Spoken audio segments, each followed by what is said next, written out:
रामकृष्ण हरी. आपल्याला प्रत्येक वेळेला वाटतं की देवाने माझ्यासाठी हे करावं, देवाने माझ्यासाठी ते करावं. पण तसं पाहिलं तर ज्ञानेश्वर माऊली काय म्हणतात की तुम्ही ईश्वराप्रती जे काही मागत राहता किंवा ठाम विश्वास ठेवून जगता, जैसे ज्याचे कर्म तैसे फळ देतो देव, असं म्हणून जगता. ईश्वराला एवढा वेळ आहे का?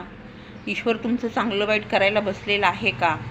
तर माऊली या गोष्टीला फाटा देतात आणि माऊली म्हणतात की तुमचं जे कर्म आहे ते कर्म फिरत राहतं, रिप्लेस होतं आणि जसं तुम्ही कर्म कराल तसं ते पाठीमागं येत राहतं. प्रत्येक कर्माचा हिशोब तुम्हाला द्यावा लागतो. भगवान श्रीकृष्ण म्हणतात काहीही करा, कसंही करा, एखाद्या वेळेला चांगल्यासाठी खोटं बोला, पण कर्म करत राहा. पण माऊली म्हणतात असं नाही. जर चांगलंच घडायचं असेल, चांगलं घडवून घ्यायचं असेल तर उचित ठिकाणी उचित कर्म आगवी, योग्य कर्म करा. रिप्लेसमेंट म्हणजे जर समजा तुमच्या सुनेला तुम्ही त्रास दिला तर नक्की तुमच्या मुलीला त्रास तिकडे सासरी होणार. हे उदाहरण आहे, याला रिप्लेस कर्म असं म्हणतात.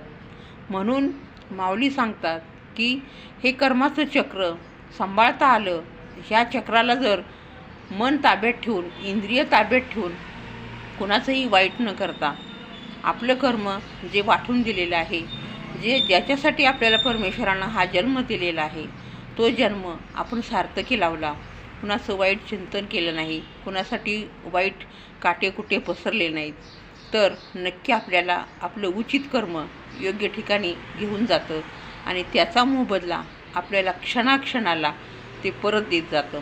Action is equal to reaction. म्हणून कर्माला खूप महत्त्व आहे बाबांनो.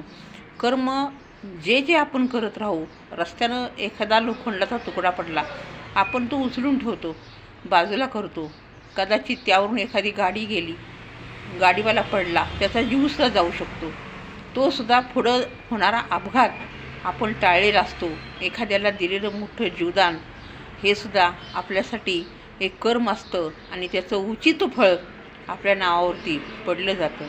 उलट आपण एखाद्याला त्रास दिला, नाहक ज्या वेळेला आपण त्रास देत राहतो त्या वेळेला कर्म उलट दिशेनं पुन्हा आपल्याकडं येत असतं.